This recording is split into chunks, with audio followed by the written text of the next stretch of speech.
and it's how you show up for people. And so when you can have a really wonderful strategic plan, but you always have to say, how are we going to show up for individuals in every place in this plan? How do we do that? And so in order to keep that strategic mindset, I mean, it has to be that you have to keep in mind that the goal of all of our jobs, even though we say shareholder value and customer value and that kind of thing, the objective or the foundation for all of that is alleviating suffering. So how are we doing that? Good morning, HR. I'm Mike Coffey, and this is the podcast where I talk to business leaders about bringing people together to create value for shareholders, customers, and the community. Please follow, rate, and review Good Morning HR on Apple Podcasts, Stitcher, Spotify, or wherever you get your podcasts. You can also find us on Facebook, Instagram, YouTube, or at goodmorninghr.com. Okay, so I rarely read directly from a guest's bio, but this paragraph in today's guest's bio jumped out at me. So I'm going to quote direct here.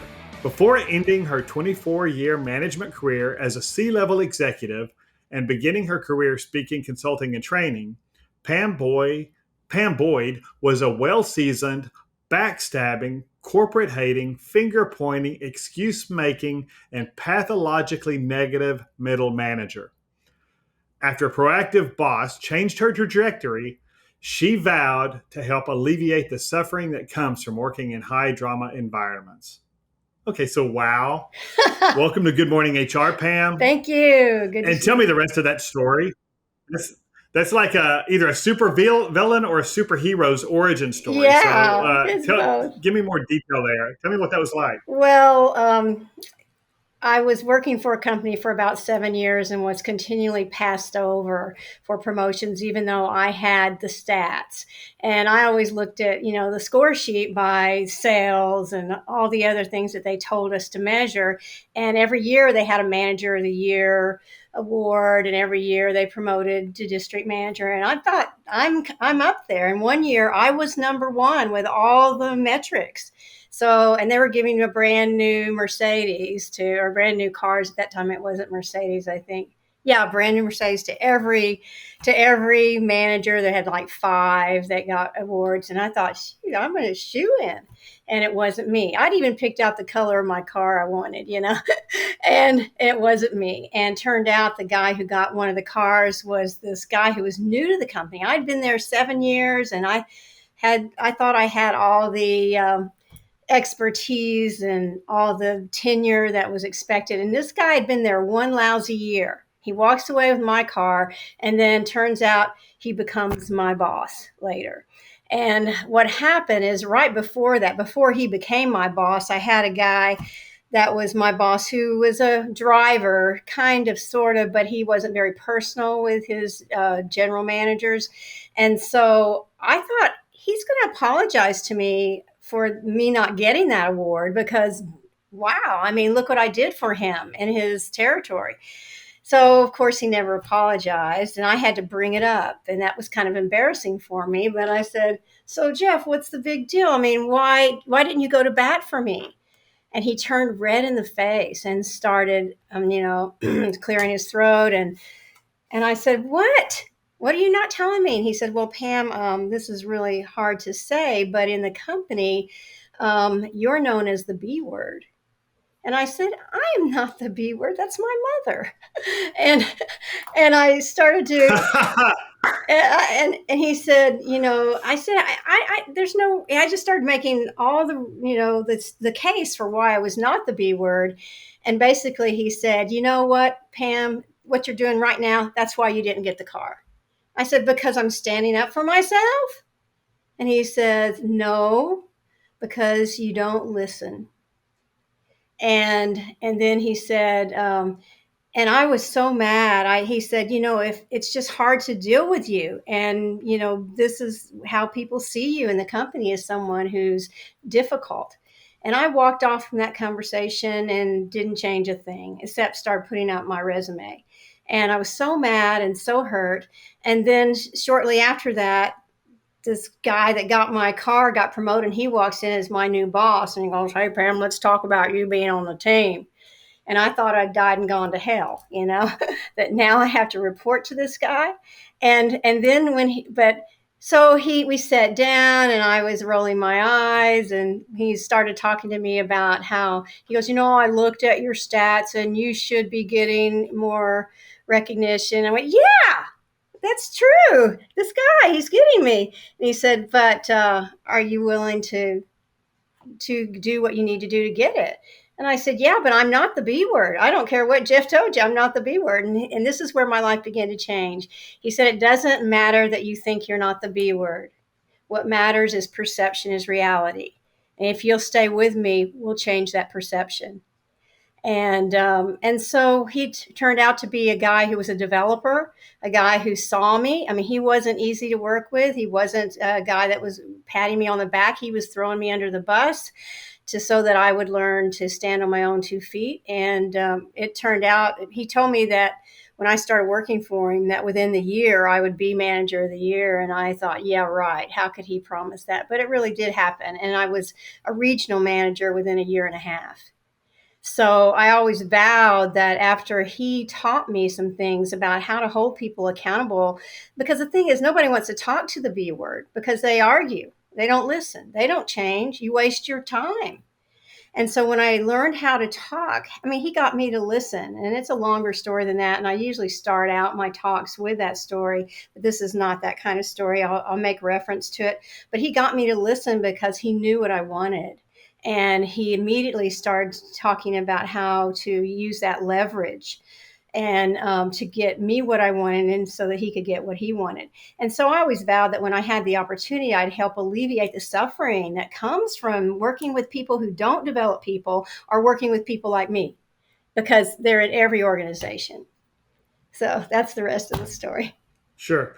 Well, and I want to say one thing is uh, the you've kind of embraced and admitted the fact that you were the B word, and we're all adults here. We can say the real words, but and I think and a lot of my friends, and I've been in HR almost 30 years, and I've owned my business for 20, and I've got a ton of business owner friends, all that. Um, a lot of them would take exception to a manager calling or even using that term towards a female, particularly a subordinate or even a Yes. female leader. But we it's weird to call a female an asshole, and so I think that's part of it. I think you were at least mature enough at some point in there to say that's not probably the best language, but I get what they're saying, and it's not gender based. I mean, it's not. I Right. think you're saying that this isn't because I was a female who happened to be assertive and direct and all Right. the things that we would want from a male executive. You're saying that your behavior, you were kind of an a-hole when it came That's to right. working with you, and it just seems weird. It's a contextual thing that call a female an a-hole, Yeah, and that's so right. you get that. Okay, well that's interesting, and um, Yep. if anything gets me canceled on this podcast, it's going to be this conversation right here. So I'll blame you if Okay. there's a group of people in my front yard Well, yeah, and let me protesting. clarify that for, being a woman in business, and it was a male-oriented business, but they really treated I could play that card. But I realized after Don Dungy the good boss started teaching me that it wasn't anything about me being a female, that it was really about me being negative and bitter and resentful. And so that was just the fastest way for them to explain how I was perceived. And when people say, well, I wouldn't put up with that. And I thought, well, I was that though. And I thought it was other people, but it was me. I was all those things that I blame, my mother for being. And because I hadn't learned how to ask for what I wanted, how to set boundaries, and how to make sure that I was on the track that I needed to be on, because nobody had really told me what was holding me back. All those years, nobody told me directly what was holding me back because they were afraid I'd just argue with them. And that feedback is so rare and it's so valuable. I know in my career, early when I was in my mid to late 20s, I had an HR VP I reported to who basically had to pull me aside and say something very similar. And to this Really? day, I still count her among my greatest, one of my top 2 or 3 greatest mentors because of the time she saw potential, and but at the same time she saw how I was defeating myself with, and I had the arrogance of youth on my side, and Yeah. and all of those things, and she really helped me realize that you know being a jerk wasn't necessarily going to get me really where I ultimately wanted to Yeah. go. So, Okay. I think we're all you were lucky to have that person, I think, and I think we're all if we've had somebody like that and we've listened to them and responded appropriately, it's been a benefit. But anyway, at Fort Worth HR's September 17th Strategic Mindset Conference, you're not talking about being a B word. You're talking about the strategic mindset, and you're talking about how to get and keep that kind of strategic mindset in whether you're in HR or whether you're just a business leader. So Right. talk to me about what it means in your worldview to have a strategic mindset. I think what that's about is having bringing all your passion, bringing your whole self to a place where you can influence the organization at the maximum level of your gifts, and so where you can ratchet up the positive impact you're having on an organization. That's where you develop the goals. That I mean, we got in the HR world, it's all about all the activities, hiring and training and all that stuff, and onboarding and retention, and the whole big All thing, the transactional all the stuff that we have to transactional do. stuff. Right, But right, it yeah, becomes boxes you check if you don't right. keep a strategic mindset, and the strategy has to be based in your compassion and in your passion for, because a lot of people drift into HR because maybe there was an opening and nobody else wanted to do the job, but some of us go into it because we really care about people. But then you get there and it's really becomes about just the impersonal thing and not about the end product, about how people are suffering. And whenever you have a great strategy, it's about alleviating suffering. And you got to ask Right. yourself, where Yeah. is the suffering and where do I impact that suffering? And so that's why I go straight for that. I mean, I have this HR strategy prayer that says, God, give me the serenity to accept the things I cannot change, and the and give me the strategy to change the things I can, and the wisdom to see through the BS. So, Oh, that's good. because here, that the thing Well, is, go ahead. I'm sorry. no, go. No, the thing is, you're saying go. Well, the wisdom to see through the BS is because what happens is Yeah. we lose the difference. We have the strategy here and the objectives over here, and then we have reality here, and we don't face the gap. So much so that the HR becomes depersonalized. I asked someone today who works for a major organization in Dallas. I said, give me the first word that comes to your mind when you hear HR. And she said, bullshit. I said, so why did you say bullshit? Well, because they're checking boxes, and they're doing everything that has to be done, but you don't see how it's personalized to you. And so they become irrelevant, or they become someone to avoid. And it can easily HR, the transactional HR can easily be outsourced, and a lot of folks are not realizing that Yes. until it's too late. Yeah. Um, the When we're so much of HR, like you said, are people who many of and I know some great HR folks who started this way, but they never intended to be in HR. That's They right. were in an administrative role, or they were part of the CFO's team, or in finance, or someplace Or like that. And we operations. need somebody to yeah, and we need somebody to manage benefits and just make sure those get done. Oh, and manage payroll and just little things like that. Yes. And next thing you know, this person's piled up, and somebody realizes, oh, we need an HR director. Let's give it to Joe. He's been doing that for he's been doing all those transactional things, and Joe wants to make an impact on the organization, but all they're asking him to do is transactional HR, And I think that's a danger for Joe long-term career-wise if he doesn't make a change. So if I'm in that position, let's say I'm in that HR role and I really care about the company and I care about the people, but and I want to make a difference, but I'm seen as this transactional person. What would you say to that person? How do I change my role in the organization? What steps do I take? And it sounds like what you would say is it starts with me. So what's the first thing I should do internally in my head, between my ears, to make a change? That's a great question, Mike. And I think the first question always for any job is, am I bringing my whole self to the job? How can I bring my whole self to the job? And that's when we get boring, we get bored. And I mean, you might be thinking about, big things, and then you feel like your job is so mundane. You might be thinking, oh, I'm going to make this change, and then you can't. And then you're just thinking about getting to the bar. And unless you go into work anticipating your ability to make a difference wherever you are, from the lowest seat in the organization, and unless you anticipate that with some self-care before you go to work. That's the first step, is to anticipate that you're going to get stuff thrown at you where you don't have time to think about anything except survival. And especially in the days of COVID and, hacking and all the stuff that we're up against, and staff shortage and all that, it's just so, in any organization, you get tempted to just get through the day instead of taking what you've got and having a plan. You got to have some kind of self-care plan, so that when you walk across the threshold, you're plugging into being able to see where the gaps are, where the pain is, what you can do. Because even if we're in a mundane role, there might be something we can do.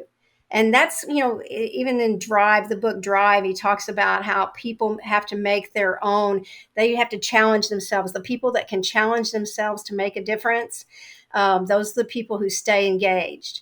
So, and then you have to, it's really, for me, it was having the answered prayer and the luck of having someone come into my life that says, you're thinking, you've got potential. And in a lot of organizations, you're so dependent on that one person being able to see you and see who you really are. And so taking self-care and then putting yourself in a position where you can make a difference with anybody, I mean, in any little thing, but also being on the lookout and for someone who sees people. They're rare in organization. And once you find that person, then you can, explode your potential. And let's take a quick break. Good Morning HR is brought to you by Imperative, premium background checks with fast and friendly service. If you're an HRCI or SHRM certified professional, this episode of Good Morning HR has been pre-approved for 1/2 hour of recertification credit. To obtain the recertification information, visit goodmorninghr.com and click on Recert Credits. Then select episode 8 and enter the keyword Boyd. That's BOYD. On Thursday, September 30th, I'll be hosting a free webinar entitled Beyond Values, Building an Ethical Business Environment. This free webinar is approved for 1 professional development credit for SHRM certified professionals and 1 hour of business recertification credit for HRCI certified professionals. You can register for this free webinar at imperativeinfo.com. And did I mention that it's free? And if you're listening to this program after September 30th, you can still watch the recording of that webinar, as well as our previous webinars on our website for credit for free. And now back to my conversation with Pam Boyd. When I'm talking to professionals who are thinking about making a career change, or maybe soon to be college graduates who are trying to figure out what they want to do, somebody connects them to me and they say, yeah, I think I want to go into HR. Well, why do you want to go in HR? Well, I love people. And my answer is always, HR will make you hate That's people. right. Do not do this just because you love people. I know. Now, if you want to, if you're excited about helping a business grow, just like this podcast, helping, businesses achieve, bring value to the shareholders and the community through people, then we could talk.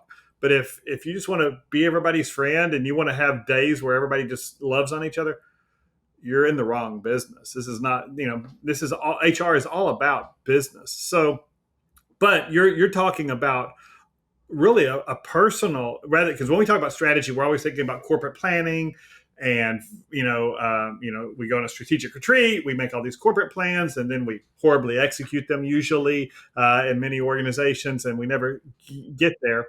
How does that personal strategic mindset connect to the business's overall strategy and how well it executes?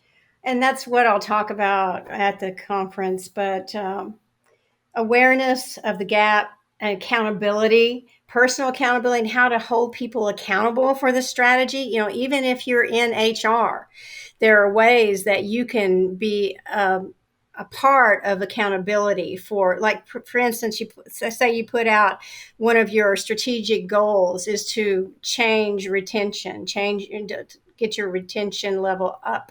And so what you have to do you know Rick Horwath, or he talks about No, HR I don't. strategy. Rick Horwath, he writes a lot of books about strategy, but also about HR strategy. And I love one thing he said about that, where a strategy goes wrong, strategic things go wrong with HR, is that there's an unwillingness to challenge. There's an unwillingness to challenge the lack of originality, a lack of accountability.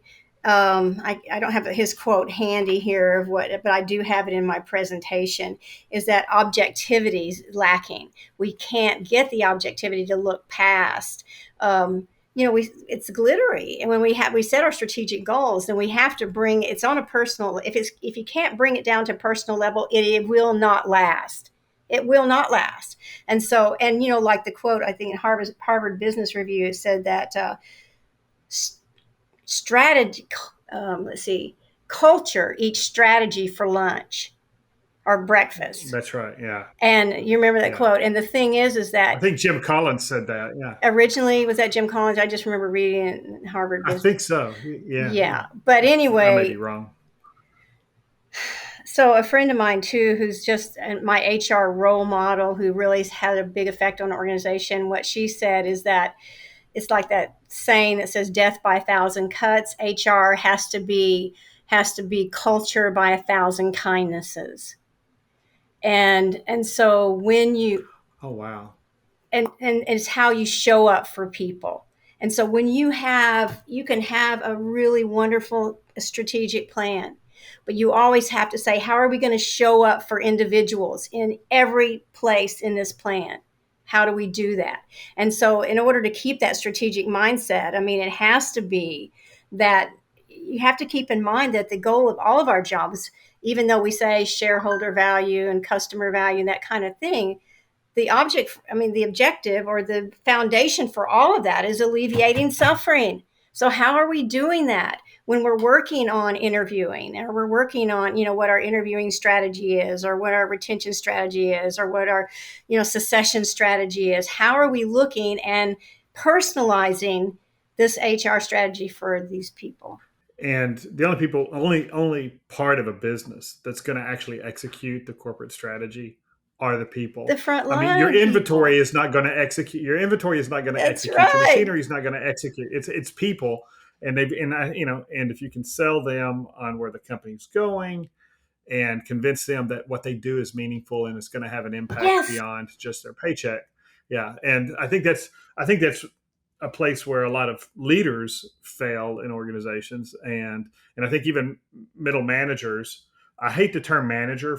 The goal should never be to manage people, because I don't think you can manage people. People are That's right. We're not commodities. We bring our whole lives to work. We've got our sick kids. We've got our ailing Yeah. parents. We've got a mortgage payment to make. Every one of us brings a whole bunch of variety, and we're all a hot mess inside, or at least Yeah. those of us who are Ones I self-aware know. enough to admit it. I think, yeah, yeah. And so, but they walk in the door every day, and we're supposed to manage those to get a certain output. And that's why I think we if we could get middle managers to think more about being leaders, and how do I help this person who's got their unique circumstances, their unique behaviors, their unique biases, their unique background. execute where the company needs to go at the same time that I'm helping that person achieve the best that they can be. And that may be, a trajectory outside of the organization. And if it is, while they're here, let's That's right. let's do all we can for them and get the most for the organization for them, and then help them to the next place. But I think that's a lot of leaders aren't comfortable with that approach. Yeah, that's a really good So point. that's really interesting. The Amy Go ahead. Edmondson, do you know her? And Hmm. Yeah. yeah, let's see, was she Harvard Business School too, I think. But anyway, she has a chart about being in the high performance learning zone and what the four quadrants of how to stay in that. And I think with any strategy that works and any strategic mindset has to be asking, how are we keeping people in the learning zone? Because you know how it is. You set the strategy, and at the end of the year, maybe you did 1/4 of that strategy, or maybe people forgot about the strategy. And especially in days like this, where we've got high interdependence and high insecurity of where things are going to be. And that's what Amy Edmondson said, is that you don't need to worry about these quadrants of the high learning zone unless you're in that kind of environment. And frankly, I don't know anybody that's not in that kind of environment right now, dealing with what they're dealing with. And so what I'm going to do at the conference is kind of put up that chart and talk about how specifically HR affects, and how in my own past, and I might mention my good boss in that, but how we have to be aware of who in the organization is moving people into that high learning zone and who isn't, because they're suffering for people who aren't in it. Right. What if I've got a manager in my group who's not bringing people up, who's not putting them in that place where they're going to grow and expand? What kind of interventions do you think are effective if I'm an HR and I see somebody in an operations role who's high potential, but they just can't bring their people along? What kind of interventions do you think are helpful there? That's a wonderful question, and really, I'm glad you asked that, because I need to put that in my talk.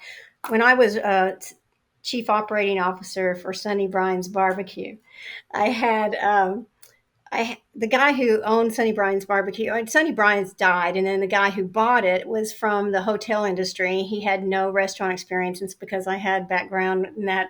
I was doing their training, and then I ended up being the chief operating officer of the company because I had Oh, experience wow. with restaurants. Well, anyway, and so I had to go out and hire some. He had so little expertise and setup foundation for how to hold people accountable. So I had to go out and hire some regional managers. So I got this one regional manager guy. No, I think he had hired him before I got there. The guy was a good old boy. And so he'd go into the restaurants and prop his feet up on the table and talk football, and then give him, a slap on the hand for things that weren't the numbers that weren't right. And I had to change that. So, but instead of micromanaging him, I just gave him a list of 3 things. I said, when we're gonna meet and go over your week every week, and when we meet, I'm going to ask you just 3 questions about every manager you're working with. What do they want? What do they do well? And what are you doing to help them reach their goals? And so he wrote down those questions, and that was our Oh, agenda wow. when we reviewed. And the thing was, is I didn't have to tell him quit talking football and get down to business and see people. I didn't have to say that, because in order to answer those questions, he had to really do that. What do they want? And most of the time we don't know. We don't find out what people want. So when you manage a person that's coming from, like, I mean, a senior vice president at a big oil company, after I'd gone out in the field and done a supervision conference for all their foremen and superintendents, some of them who never worked with people and except by the seat of their pants. They had no idea what management was. I came back and we were debriefing, and I said to they asked me, said, so did you whip everybody in shape? And I said, so I had to tell him, I said, well, it all starts at the top. And frankly, they don't like you guys here. And I said to the guy, I said, I think it's real important for us as the leader of the organization to know what people want, what they do well, and what we can do to help them reach their goals. And they don't feel like that's really on the agenda. And the senior vice president stood up with anger and said, I don't need to know what they want. They need to know what I want.